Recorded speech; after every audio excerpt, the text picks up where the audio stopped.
রাধে রাধে বন্ধুরা, কেমন আছো সবাই? আশা করি সবাই খুব ভালো আছো আর অনেক অনেক সুস্থ আছো।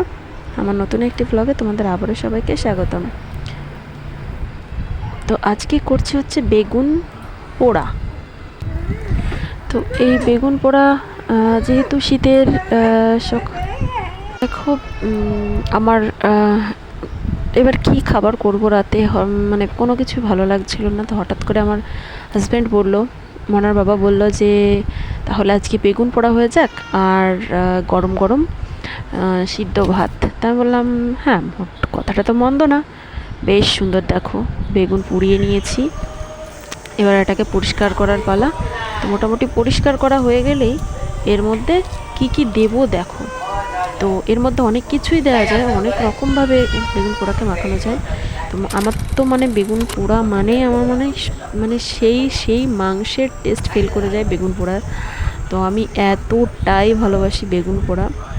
তো বেগুন পোড়া, বেগুন সিদ্ধ, বেগুন ভাজা, বেগুনের তরকারি, বেগুন ঘন্ট, মানে আমার কাছে যাই হোক বেগুন মানেই বেস্ট, আমার কাছে একটা খাবার।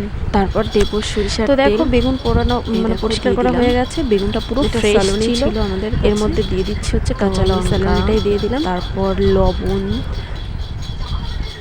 তারপর দেব হচ্ছে দিয়েছি কাঁচা পেঁয়াজ আর হচ্ছে ধনিয়া পাতা কুচি। তো এডিট করছে এখন। মাখানোর সময় যা ফ্লেভার এসছে না, ওফ, জাস্ট বলার মধ্যে আমার, আমি সেই বেগুন পোড়া সেই সেন্ট পাচ্ছি, পুরো জল চলে আসছে এখন। আমার খুবই ভালো লাগে, খুব আমার ফেভারিট একটা খাবার বেগুন পোড়া। তো ওই পাশে হচ্ছে মনার জন্য আপেল সিদ্ধ দিয়েছি আর হচ্ছে গাজর সিদ্ধ দিয়েছি। তো মনার চুল বড় হয়ে গেছে, তো ওকে তো পুরো টাক করবো না, কারণ হচ্ছে এখন শীত চলে আসছে। তো সেই জন্য ভাবলাম ছোট ছোট করে চুল কেটে দেব। তো সেই জন্য দেখো একটা ট্রিমার অর্ডার করা হয়েছিল, তো সেই অর্ডারটা এখন চলে এসছে। তো আনবক্সিং করছে মনার বাবা। এই দেখো ট্রিমার দিয়েছে, সঙ্গে চিরুনি, ব্রাশ, তারপরে আরও কী কী আমি অত ভালো বুঝি না এগুলো। তো সেটাই দেখলাম, অনেক কিছুই এসছে।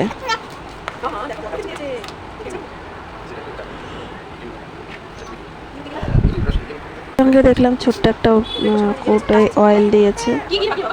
এই দেখো এইসব কি, এগুলো কীভাবে ইউজ করে, কি দিয়ে কী করে আমি এসব ভালো বুঝি না। মনার বাবাই সেই জন্য এটা খুলে খুলে দেখছে। তো দেখো, তারপর মনাকে ছোট ছোট করে চুল কেটে দেব, কারণ হচ্ছে বললাম যে শীত পড়ছে। তারপর ওর প্রচণ্ড ঠান্ডা লেগেছিল, খুব শরীর খারাপ হয়েছিল মাঝখানে কিছুদিন। তো সেই জন্য এবার ওর চুলগুলো বড় রাখবো না, যখন একটু বড় হবে তখন রাখা যাবে, তাতে তখন সমস্যা হবে না।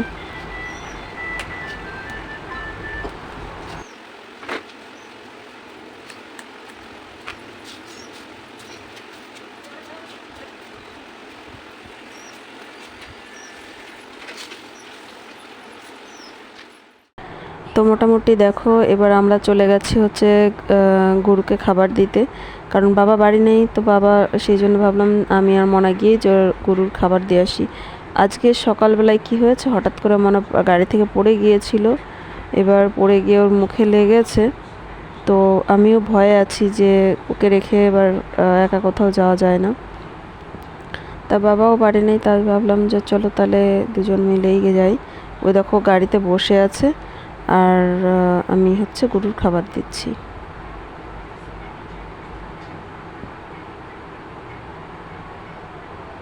এত দুরন্তপনা করে যে মানে পড়েই, মানে কিভাবে যে পড়লো সেটা মানে বলে বোঝানো যাবে না। হঠাৎ করে সেই গাড়ি উল্টে পুরো গাড়ির নিচেই পড়েছে আর ও খুব কান্না করেছিল, খুব। তারপর দেখলাম মুখে লেগেছে। এই দেখো বেশি উটোপাটা করছিল, তো ওকে আরও সামনে এনে এগিয়ে এনে রেখেছি, কারণ হচ্ছে যাতে আমি তাড়াতাড়ি ওর ধরতে পারি।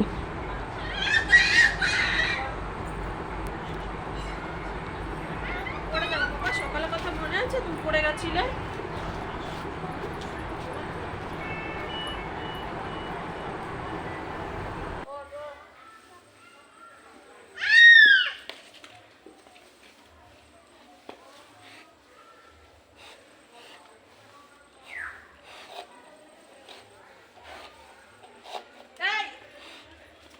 কিছু একটা দিচ্ছিস। এই বাজি যাও দিক যা, এটা কি খাওয়া জিনিস? যাও ওটা খাবে, বকা দেবো যা, যা ওদিক যা, ওদিক যা।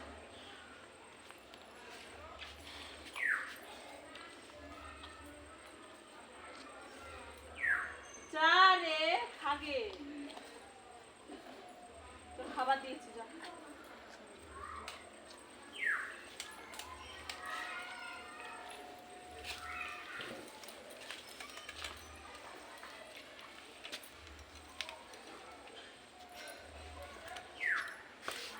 উস্তাদ আমার তখন একবার পড়েছে বাড়ির থেকে সকালে।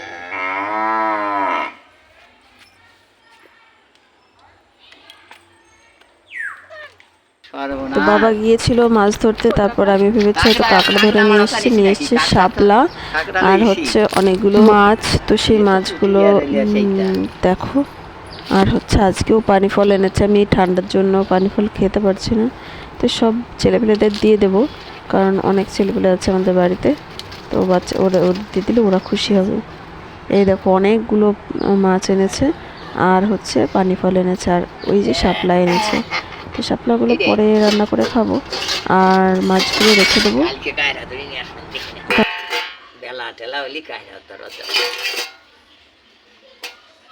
পুঁটি আজকের কয়েকটা পুঁটি পাইছি, পুঁটিগুলোর জোয়াক আছে। এই দেখা যায় এইরকম পুঁটি হলে আমার এই জালে বাঁধে।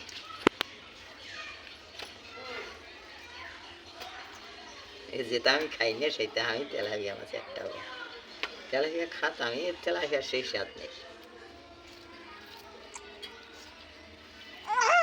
তোমাদের আজকের ভিডিওটা কেমন লাগলো অবশ্যই জানিও। সবাই খুব ভালো থেকো, সুস্থ থেকো। দেখা হবে নতুন একটি ব্লগে, ততক্ষণ সবাই খুব ভালো থেকো। Bye bye.